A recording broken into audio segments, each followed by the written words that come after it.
এমন একটি যুদ্ধের দৃশ্য কল্পনা করুন যেখানে একদিকে রয়েছে পৃথিবীর সবথেকে শক্তিশালী সামরিক শক্তি আমেরিকা আর ইসরায়েল। তাদের হাতে আছে অত্যাধুনিক যুদ্ধবিমান, কোটি কোটি ডলারের মিসাইল আর পৃথিবীর সবচাইতে উন্নত এয়ার ডিফেন্স সিস্টেম। কিন্তু আশ্চর্যের বিষয় হল, এই বিশাল শক্তির সামনে দাঁড়িয়ে আছে এমন একটি অস্ত্র যার দাম সাধারণ গাড়ির থেকেও কম। আর সেই ছোট্ট অস্ত্রটাই ধীরে ধীরে যুদ্ধের পুরো সমীকরণ বদলে দিতে শুরু করেছে।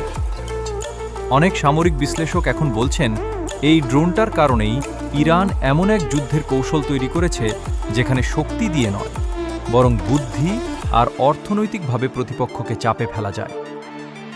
কোটি ডলারের মিসাইল দিয়ে যে ড্রোনটাকে থামাতে হয়, সেই ড্রোনটার দাম যদি হয় মাত্র কয়েক হাজার ডলার, তাহলে যুদ্ধের হিসাবটা কতটা পাল্টে যেতে পারে তা সহজেই কল্পনা করা যায়। আর এই রহস্যের কেন্দ্রেই আছে ইরানের এক অদ্ভুত অস্ত্র, শাহেদ ১৩৬ কামিকাজে ড্রোন বা সুইসাইড ড্রোন। হ্যাঁ, আমরা এখন এমন একটা সময়ের মধ্যে দিয়ে যাচ্ছি যেখানে যুদ্ধ, বিশ্ব রাজনীতি আর অর্থনৈতিক সংকট অনেক মানুষের ক্যারিয়ারের ভবিষ্যৎকে অনিশ্চিত করে তুলেছে। যদিও প্রথম দেখায় এই ড্রোনটাকে খুব সাধারণ মনে হতে পারে, না কোনো বিশাল যুদ্ধবিমান, না কোনো ভয়ঙ্কর মিসাইলের মতো চেহারা, কিন্তু বাস্তবতা হলো এই ছোট্ট অস্ত্রটাই গত কয়েক বছরে আধুনিক যুদ্ধের ধারণাটাই নীরবে বদলে দিতে শুরু করেছে। কারণ এতদিন সবাই ভাবত, যার অস্ত্র যত উন্নত আর যত দামি, যুদ্ধক্ষেত্রেও তার শক্তি তত বেশি। কিন্তু শাহেদ ১৩৬ যেন সেই ধারণাটাকেই উল্টে দিচ্ছে। একটু হিসেব করে দেখুন, আমেরিকার বিখ্যাত টোমাহক ক্রুজ মিসাইলের দাম কয়েক মিলিয়ন ডলার, রাশিয়ার KH-101 ক্রুজ মিসাইলের দামও মিলিয়ন ডলারের কাছাকাছি, ইরানের নিজস্ব ফাতে ১১০ ব্যালিস্টিক মিসাইলের দামও লাখ লাখ ডলার পর্যন্ত হতে পারে। কিন্তু এসবের মাঝখানেই হাজির হয় এমন এক অস্ত্র যার দাম মাত্র কয়েক হাজার ডলার, অনেক সময় একটা সাধারণ পুরনো গাড়ির থেকেও কম দাম। আর সেই অস্ত্রটাই হলো এই শাহেদ ১০৬ ড্রোন। এখান থেকেই শুরু হয় এই ড্রোনটার শক্তির আসল রহস্য। এই ড্রোনটাকে অনেক সময় কামিকাজি ড্রোন বা সুইসাইড ড্রোন বলে ডাকা হয়। সামরিক ভাষায় একে লয়টারিং মিউনিশনও বলা হয়, কারণ এটি সাধারণ মিসাইলের মতো সরাসরি গিয়ে আঘাত করে না, বরং অনেক সময় ধরে আকাশে ঘুরতে থাকে আর লক্ষ্যবস্তু খুঁজতে থাকে, যেন শিকার খুঁজে বেড়ানো কোনো শিকারী পাখি। কিছু টার্গেট এমন থাকে যেগুলো সবসময় দেখা যায় না, কিছু সময়ের জন্য সামনে আসে, আবার কয়েক সেকেন্ডের মধ্যেই অদৃশ্য হয়ে যায়। তাই এই ড্রোনটা অনেক সময় ধরে লক্ষ্যবস্তুর উপরে আকাশে ঘুরতে থাকে আর অপেক্ষা করে সঠিক মুহূর্তের জন্য। আর যখন সেই মুহূর্তটা আসে, তখন এটি হঠাৎ করেই নিচের দিকে ঝাঁপিয়ে পড়ে, বিস্ফোরণের সাথে সাথে টার্গেটটাকে ধ্বংস করে দেয় আর নিজেও শেষ হয়ে যায়। এই ড্রোনটার আরেকটা অদ্ভুত বৈশিষ্ট্য হলো এর শব্দ। যখন এটি আকাশে উড়ে যায়, তখন এর ইঞ্জিনের আওয়াজ অনেকটা স্কুটারের মতো শোনায়। এ কারণেই অনেক সময় একে ফ্লাইং স্কুটারও বলা হয়। এমন একটা যুদ্ধের পরিবেশ কল্পনা করুন যেখানে একদিকে আছে পৃথিবীর সবথেকে শক্তিশালী মিলিটারি পাওয়ার আমেরিকা আর ইসরায়েল।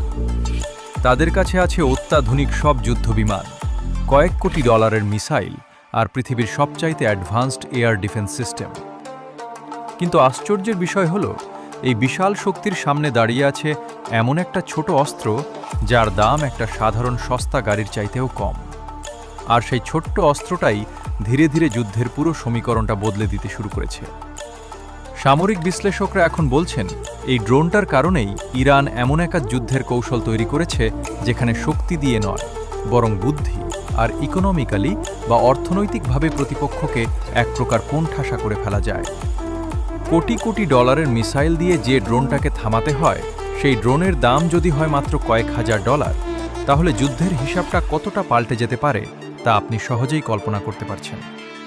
আর এই পুরো রহস্যের কেন্দ্রেই আছে ইরানের এক অদ্ভুত মারণাস্ত্র, শাহেদ ১৩৬ কামিকাজে ড্রোন বা সুইসাইড ড্রোন। যদিও প্রথম দেখায় এই ড্রোনটাকে খুব সাধারণ মনে হতে পারে, না কোনো বিশাল বড় কোনো ফাইটার জেট, না কোনো ভয়ানক দেখতে বড় কোনো মিসাইল, কিন্তু রিয়ালিটি হলো এই ছোট্ট অস্ত্রটাই গত কয়েক বছরে আধুনিক যুদ্ধের ধারণাটাই পাল্টে দিয়েছে। কারণ এতদিন সবাই ভাবত, যার অস্ত্র যত দামি আর যত অ্যাডভান্সড, যুদ্ধক্ষেত্রেও তার শক্তি তত বেশি। কিন্তু শাহেদ ১৩৬ যেন সেই কনসেপ্টটাকেই পুরোপুরি বুড়ো আঙুল দেখিয়ে দিচ্ছে। একটু ভেবে দেখুন, আমেরিকার বিখ্যাত টোমাহক ক্রুজ মিসাইলের দাম কয়েক মিলিয়ন ডলার। রাশিয়ার KH-101 ক্রুজ মিসাইল এর দামও কয়েক মিলিয়ন ডলারের কাছাকাছি। এমনকি ইরানের নিজস্ব ফাতেহা 110 ব্যালিস্টিক মিসাইলের দামও কয়েক লাখ ডলার পর্যন্ত হতে পারে। কিন্তু এসবের মাঝখানেই হাজির হয় এমন এক অস্ত্র যার দাম মাত্র 20,000 থেকে 30,000 ডলারের মতো, অনেক সময় একটা সাধারণ পুরনো গাড়ির থেকেও কম। আর সেই অস্ত্রটাই হলো এই শাহেদ 136 ড্রোন। সামরিক ভাষায় একে লয়টারিং মিউনিশনও বলা হয়, কারণ এটি সাধারণ মিসাইলের মতো সরাসরি গিয়ে হিট করে না, বরং অনেকক্ষণ ধরে আকাশে ঘুরতে থাকে আর লক্ষ্যবস্তু খুঁজতে থাকে, ঠিক যেন শিকার খুঁজে বেড়ানো কোনো বাজ পাখি। যখনই টার্গেট পাওয়া যায়, এটি হঠাৎ করেই তার ওপর ঝাঁপিয়ে পড়ে, বিস্ফোরণ ঘটায় এবং লক্ষ্যবস্তুর সাথে সাথে নিজেকেও ধ্বংস করে ফেলে।